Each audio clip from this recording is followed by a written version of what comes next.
गुरु भगवान के शुक्राने हैं। 7वें अध्याय में भगवान एक जगह कह रहे हैं कि नित्य मुझ में एक ही भाव से स्थित अनन्य प्रेम भक्ति वाला ज्ञानी भक्त अति उत्तम है, क्योंकि मुझको तत्व से जानने वाली ज्ञानी को मैं अत्यंत प्रिय हूँ और वह ज्ञानी भी मुझे अत्यंत प्रिय है। बहुत जन्मों के अंत के जन्म में तत्व ज्ञान को प्राप्त पुरुष सब कुछ वासुदेव ही है। इस प्रकार मुझको भजता है वह महात्मा अत्यंत दुर्लभ है। तो बहुत जन्मों के अंत के जन्म में ऐसा देख पाना कि सर्वत्र भगवान है। वैसे तो मनुष्य जन्म जो है वो संपूर्ण जन्मों का अंतिम जन्म है। बहुत सारे हमारे जन्म हुए, अब ये मनुष्य शरीर अंतिम जन्म है। अब पुराने प्रवाह के चक्कर में पुराने जन्मों का हमारे जो संस्कार बने हुए हैं, तो फिर क्या होता है कि वो भगवान को प्राप्त न होकर अधोगति में चले जाते हैं। मनुष्य योनि में भी न रहे मान लीजिए और नीच योनि में चले जाए, तो हमें विशेष ध्यान रखना चाहिए कि सब काम करते हुए भगवान की याद बनी रहे। काम तो हम सब कर लेते हैं, भगवान को भूल जाते हैं। तो ये शरीर, ये संसार सेवा, शरीर से संसार की सेवा हो, लेकिन जो हम विषयों का सुख भोग करने के लिए लग जाते हैं या स्वर्ग की प्राप्ति के लिए लग जाते हैं, तो ये हम अपने मनुष्य जन्म का दुरुपयोग करते हैं। हम तो इससे भगवान को पा सकते हैं, संपूर्ण जन्मों का अंतिम जन्म बना सकते हैं। भगवान ने मनुष्य को स्वतंत्रता दी है। तुम जिस भाव से जीवन में रहोगे वही भाव तुम्हारे सामने अंत समय में आएगा सामने। तो उद्धार भी कर सकते हो और बेकार भी कर सकते हो, अधोगति में जा सकते हो।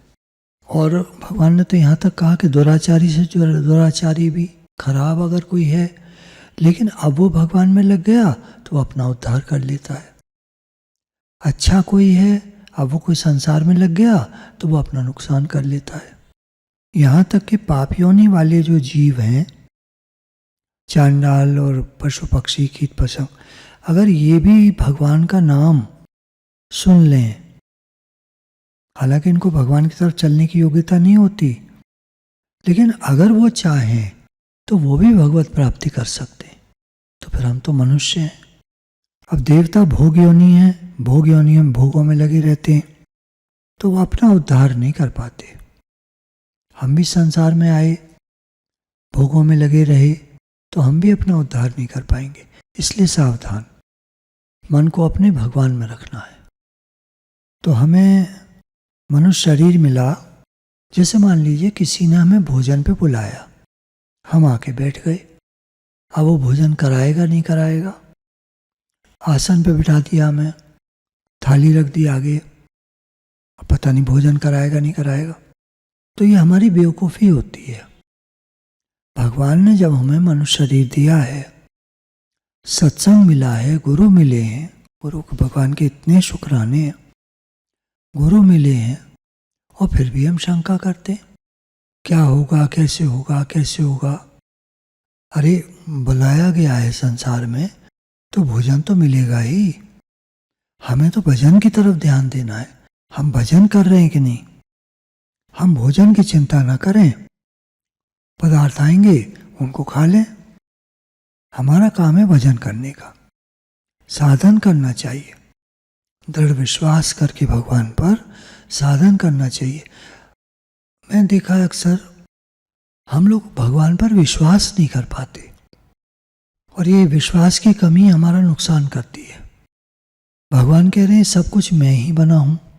जैसे उदाहरण दिया, मिट्टी से बने हुए बर्तन जो होते हैं या सोने से बने हुए आभूषण होते हैं, तो मिट्टी के बर्तन शुरू में मिट्टी, बीच में भी मिट्टी के बने हुए हैं और लास्ट में भी मिट्टी हो जाने।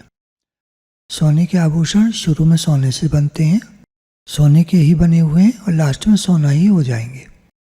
कोई उन्हें बेच दे तो सुनार गला के सोना बना लेता है।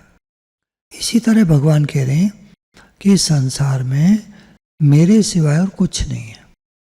तो हम कहेंगे दुख क्यों आते हैं फिर जीवन में हमारी तरह हमारे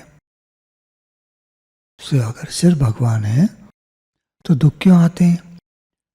कहा कि कभी कभी हम जैसे भगवान भूख प्यास अन्न जल विषयों के लिए शब्द स्पर्श रूप रसगंध सब भगवान बने। वे ही मन बुद्धि और इंद्रियां भी हमारे बने हैं। हमारा मन बुद्धि इंद्रिय वे ही बने हैं। लेकिन गड़बड़ी कहाँ होती है कि हम जो हैं स्वयं वो हम संकल्प विकल्प करते रहते हैं, उसी के हिसाब से मन बुद्धि इंद्रियां चलते रहते हैं। भगवान कहते हैं मैं तो जैसे तुम कहोगे चलने को तैयार हूं। अर्जुन के सारथी बन गए भगवान, तुम जैसे चलाओगे मैं चलूंगा। तो हम क्या करते हैं, भोगों में ले जाते हैं अपने इंद्रियों को। सब कुछ भगवान बने, लेकिन हम क्या करते हैं, भोगों में जाने से हमारे कर्म बन जाते हैं और फिर हमें दुख भोगना पड़ता है।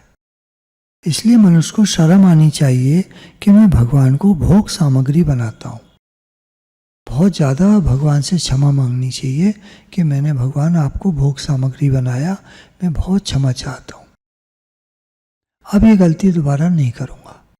भगवान दयालु हैं तो प्राणी जैसे चाहता है वो वैसे बन जाते हैं, लेकिन अगर वो क्षमा मांगता है तो वो क्षमा भी कर देते हैं। हमको जो भी दिखने सुनने में आ रहा है ये सब भगवान का रूप है, पर बहुत कम ऐसा कर पाते हैं लोग कि भगवान देख पाए।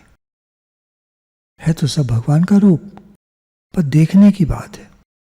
तो ऐसे वास्तविक ज्ञान वाला महात्मा भक्त भगवान के शरण हो जाता है, अर्थात अपना अस्तित्व मैंपन मिटाकर भगवान में लीन हो जाता है। हमारी मैं जो है ना, यही सब दुख दे रही है। फिर मैंपन नहीं रहता, अर्थात प्रेम वाला नहीं रहता, प्रत्युत केवल प्रेम स्वरूप भगवान रह जाते हैं, जिसमें मैं तू यह वह चारों नहीं है। मैं तू यह वह चारों नहीं है, अब जो हो सो हो। तो यही शरणागति का वास्तविक स्वरूप है, जहां मैं तू यह वह न रह जाए, केवल भगवान रह जाए। स्वीकार भाव, एक्सेप्टेंस। एक बाबा जी को किसी ने डंडा मार दिया, एक आया दूसरा कि अरे बाबा जी ये लो हलवा खा लो, इससे आराम पड़ जाएगा। तो उन्होंने कहा लाठी मारने वाला भी भगवान, हलवा खिलाने वाला भी भगवान। कितनी ऊंची बात है। तत्व दृष्टि बन जाए, इसके लिए भगवान से हमें प्रार्थना करनी पड़ेगी, भगवान हमारी तत्व दृष्टि बने। हे नाथ, हे प्रभु, हे नाथ, मैं आपको भूलूं नहीं। हे मेरे नाथ, हे मेरे प्रभु, मैं आपको भूलूं नहीं। मैं आपका हूँ, आप मेरे हैं। हे भगवान, मेरी समझ उतनी नहीं है, मेरी अकल नहीं है, मैं अपनी मैं में डूबा रहता हूँ। मैं करता हूँ, मैं खिलाता हूँ, मैं चलाता हूँ, मुझे करना है, मैं नहीं करूँगा तो कैसे होगा, आगे कैसे होगा, ये कैसे होगा, ये मैं। भगवान कह रहे हैं मैं चलाता हूँ, सब मैं करता हूँ। हम अधीर हो जाते हैं, धैर्य रखना पड़ेगा। भगवान है कराने वाले। गुरु भगवान के शुक्राने